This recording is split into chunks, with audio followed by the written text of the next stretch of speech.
AudioJungle.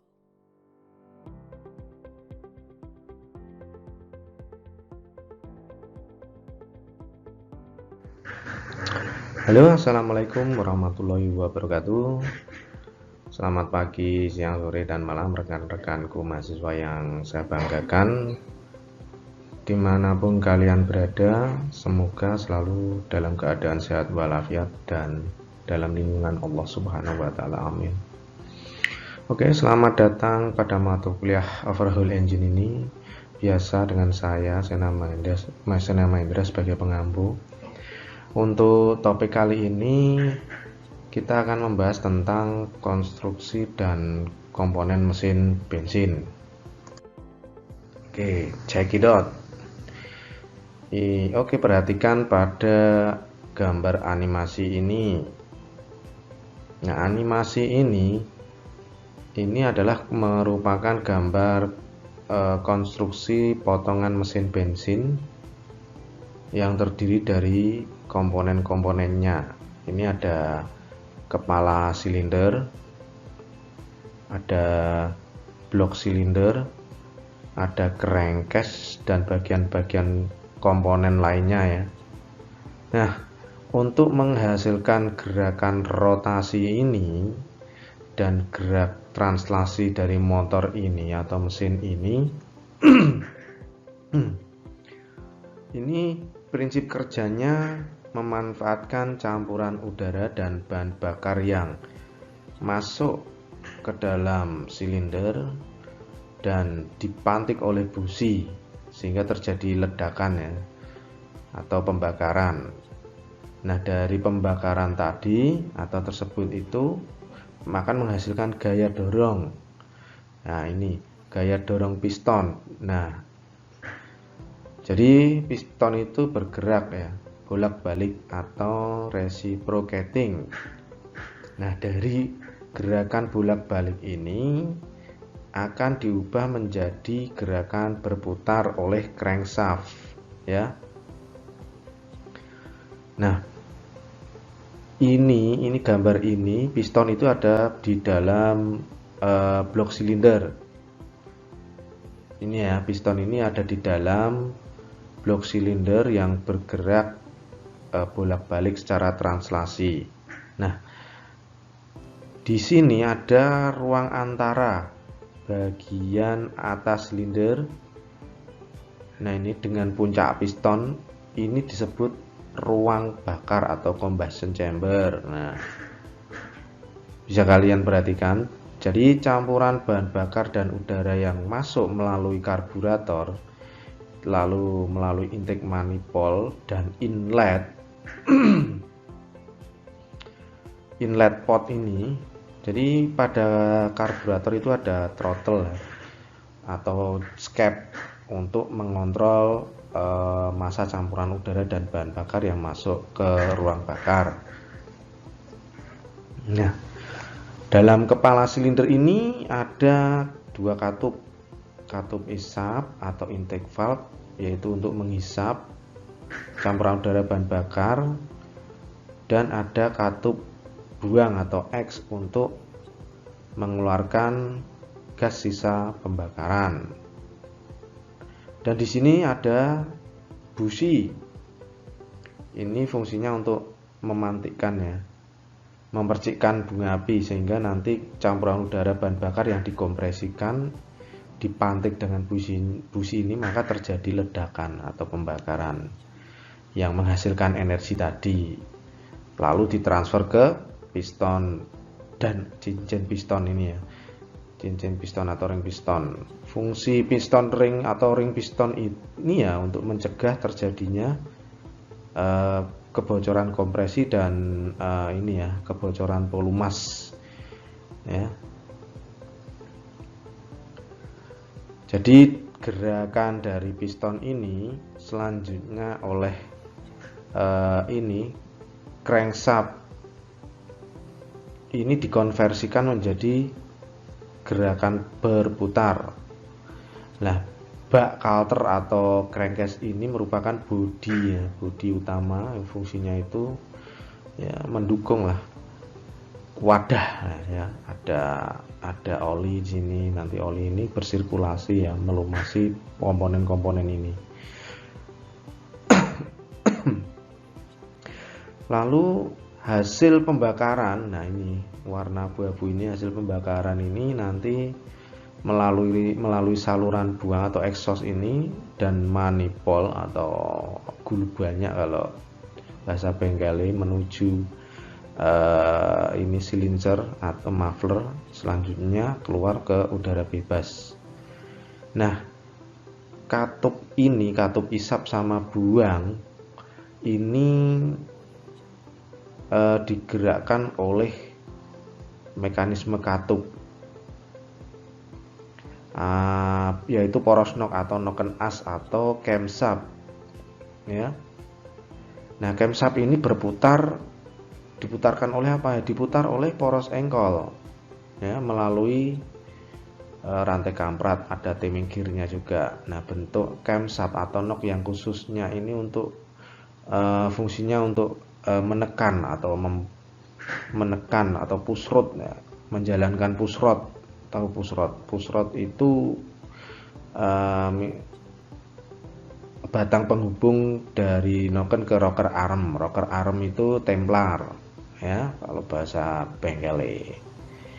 Nah, kalau dari animasi ini dari camshaft langsung membuka ke katup ya, berdasarkan bentuk camshaftnya ini. Oke. Nah, baik, untuk lebih jelasnya kita bisa menyaksikan video berikut ini. Oke.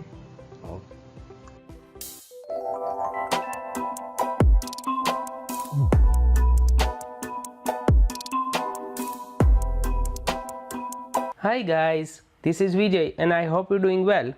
Today I am going to talk about construction and components of internal combustion engine. Let us start. First of all, what is heat engine? A heat engine is a device in which chemical energy of fuel, it will be converted into heat energy, and heat energy into mechanical energy. It is called heat engine. Heat engine can be classified as IC engine and EC engine. Let us start with cylinder block. What is the function of cylinder block? It is the main heart of the engine. It consists of three parts. The first one is the cylinder in which the piston slide up and down. It is called reciprocating motion of the piston inside the cylinder. The second part, the ports or opening for valves in case of two-stroke engine. Third function, the passage for the flow of cooling water from radiator. So radiator is connected with a cylinder block through this passage, and water plus coolant will circulated through the engine body, and it will receive the heat from engine block and it will be rejected in atmosphere. The function of the cylinder block is, in the bore of the cylinder, the charge is compressed by piston, ignited and expanded to give power to piston. This is the function of cylinder block. Material used for cylinder block is aluminum alloy and grey cast iron, which has a higher thermal conductivity, as well as aluminum is light in weight. And the characteristic of grey cast iron is good machinability. Engine head, it is also called cylinder head. It is fitted on top of the cylinder. It has inlet valve, exhaust valve and the spark plug for petrol engine and fuel injector for diesel engine. The function of the cylinder head is, through inlet valve fresh charge is admitted, and through exhaust valve burnt gases are sent out. Material used for cylinder head is grey cast iron, aluminum alloy and cast steel. The function of the piston is to compress the fresh charge during the compression stroke. Second function, to transmit the force exerted due to combustion of the charge to the connecting rod, and finally to the crankshaft during the power stroke. This is the function of piston. Material used for piston is generally aluminum alloy because of light in weight characteristic as well as good thermal conductivity, cast steel, cast iron and chrome nickel. Combustion chamber. The space enclosed in the upper part of the cylinder by the cylinder head and the piston top during the combustion process is called the combustion chamber. Here the combustion will be take place, so this space is provided in between the piston and cylinder head. So whenever the piston will travel from BDC to TDC, so at that time the sufficient space is there in between the piston and cylinder head for the combustion. If it is not provided, at that time piston will strike with the cylinder head, so it is required. Inlet and exhaust valves. The inlet valve is located at the junction of intake port and cylinder, and the exhaust valve is located at the junction of exhaust port and cylinder. The function of the inlet valve is allows the fresh charge into the cylinder, and the exhaust valve provide passage for the burnt gases to escape from the cylinder. Material. Valves are made of nickel chromium steel, titanium, silichrome steel, etc. Inlet and exhaust manifold. The pipe through which air or air fuel mixture is drawn into the cylinder is called inlet manifold, while the pipe through which the flue gases, exhaust gases, escape into the atmosphere is called the exhaust manifold. Piston ring. There are basically three functions of the piston ring. Piston rings are fitted into the grooves of the piston to maintain good seal between the piston and the cylinder walls. There are two types of piston ring. Upper ring are called compressor ring and the lower rings are called oil rings. The function of the piston ring is to increase the compression ratio and to provide the gas tight sealing to prevent leakage of the lubricating oil into the engine cylinder. The second function of the oil rings, also called as scraper rings, are used to distribute and regulate oil within the cylinder wall and help scrape it back into the crankcase. The third function of the piston ring, they also play a major role in the heat transfer process between the piston and cylinder wall. The material used for piston ring are alloy cast iron containing silicon, manganese, alloy steels, etc. Connecting rod. The connecting rod interconnect the piston to the crankshaft. The upper end of the connecting rod is fitted to the piston and lower end to the crankshaft. The function of the connecting rod is to transmit the power produced in the cylinder to the crankshaft. It converts the reciprocating motion of the piston into rotary motion of the crankshaft. The sliding motion of piston inside the cylinder from to and from, means to top dead center to bottom dead center, this is called reciprocating motion, and the function of the connecting rod is to convert the reciprocating motion into rotary motion, because our requirement is to rotate the wheel. So the connecting rod, it will convert the reciprocating motion into rotary motion. Material used for connecting rods are medium carbon steel and alloy steels. It can be produced either by casting, powder metallurgy or forging.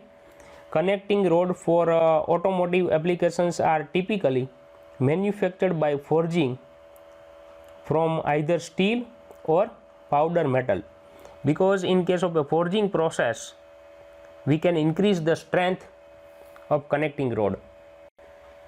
Piston pin. The piston pin is a pin that connects the small end of the connecting rod to the piston. It is also known as gudgeon pin or wrist pin. There are three names: gudgeon pin, wrist pin and piston pin. Piston pins are made of various material. However, the most common material used in the production of piston pin is steel. Crank pin. Crank pin connect the connecting rod big end to the crankshaft. The crank pin are generally made of carbon steel, forged steel and alloy steel. Next part is a crankshaft. The piston, connecting rods and crankshaft together form the crank mechanism. The secondary function of the crankshaft is to transmit power to other engine system like as valve timing, oil pump, cooling water pump, air conditioning compressor, alternator, etc. Material used for crankshaft is generally forged steel. Camshaft. A camshaft is a shaft on which cams are mounted. The camshaft is driven by crankshaft through timing gears. Here you can see that this is a timing gear. This is a timing belt and this is a timing gear. And the upper side this is a camshaft and the lower side it is crankshaft. The shaft also provides the drive to the ignition system function. It is used to operate the intake and exhaust valve through cam follower, push rod and rocker arm. Material known as high carbon, high copper, chrome, silicon, cast steel is used for making camshaft. Generally, the process for manufacturing of camshaft is drop forging. So, drop forging is used for making crankshaft. Cams. Cams are integral part of the camshaft. Cams are designed in such a way that to open the valves at the correct timing and to keep them open for the necessary duration. So, it will maintain the time duration for opening and closing of valve. Crankcase. It is a cast iron case which holds the cylinder and crankshaft. It also serves as a sump for the lubricating oil. The material used for crankcase are cast iron and aluminium alloy. Flywheel. The flywheel stores the excess energy during the power stroke. So, during power stroke, the maximum energy it will be released. So, the excess energy it will be stored in the flywheel and flywheel use this energy during compression and exhaust stroke. Thus, it is a function is to maintain uniform rotation of the crankshaft. Material used for a flywheel is cast iron. Carburetor. Carburetor is a device in which petrol and air it will mix inside the chamber and it will be supplied to the petrol engine. Carburetor is a device used in petrol engine to mix the air and fuel in proper proportion as per the requirements of an internal combustion engine. For many decades, it was the basic fuel metering system in all automobile engines, but nowadays it is still used in low cost small engine like lawn mowers, two-wheelers, etc. But it is uncommon in new automobiles. Fan. Most engines have an engine driven fan to increase airflow through the radiator and through the engine compartment, which increases waste heat removal from the engine. It is a forced convection. Fans can be driven mechanically or electrically and can run continuously or use only when needed. Fuel pump. Electrically or mechanically driven pump to supply fuel from the fuel tank or reservoir to the engine. This is the function of the fuel pump, to supply the fuel from the fuel tank. Many modern automobiles have an electric fuel pump mounted submerged in the fuel tank. Some small engines and early automobiles had no fuel pump, relying on gravity feed. Glow plug. The function of the glow plug is to increase the temperature of the air. In case of a winter season, the temperature of the air is lower. And finally, in case of a IC engine, whatever the reaction will be take place, it is called chemical reaction. And chemical reaction, it will depend on temperature. So whenever the temperature is lower, so reaction is also slow. So at that time, we are facing the problem. Our vehicles are easily not started. So in case of a petrol engine, we operate the choke. but in case of a diesel engine, we are using glow plug to increase the temperature of air. So glow plug is nothing else, it is a heater coil. Whenever the air will pass through this plug, it will increase the temperature of air, and this hot air is supplied to diesel engine or CI engine. It will increase the temperature of air, and this hot air is supplied to CI engine, so the combustion will be take place easily during cold starting. This is the function of glow plug. So small electrical resistance heater mounted inside the combustion chamber of many CI engines used to preheat the chamber enough so that combustion will occur when first starting of cold engine. This is the function of glow plug.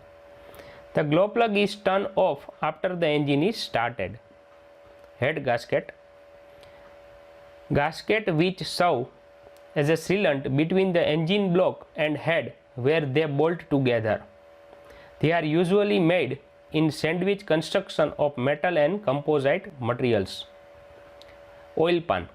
Oil reservoir usually bolted to the bottom of the engine block, making up part of the crankcase. Act as the oil sump for most engines. Oil pump. Pumps used to distribute oil from the oil sump to required lubrication points. The oil pump can be electrically driven but is most commonly mechanically driven by the engine. Some small engines do not have an oil pump and are lubricated by splash lubrication system. Oke, kita tadi sudah melihat video ya tentang konstruksi dan komponen mesin bensin. Dari sini ada yang ditanyakan. Jika kalian punya pertanyaan, boleh bertanya pada kolom komentar ya. Oke. Nah, sebelum saya akhiri pembelajaran pada topik ini ada tugas yang bisa kalian kerjakan. Nah, tugas ini yaitu kalian diminta untuk membuat daftar komponen-komponen mesin bensin 4 tak dan 2 tak, dan kalian jelaskan fungsi dari tiap-tiap komponen tersebut. Lalu kalian diminta untuk mencari perbedaan komponen mesin 4 tak dan 2 tak. Jangan lupa ya, kerjakan tugas ini di kertas A4, ditulis tangan, jangan lupa beri nama dan NPM, serta nanti diupload. Oke, sekian dulu dari saya, kurang lebihnya mohon maaf. Wassalamualaikum warahmatullahi wabarakatuh.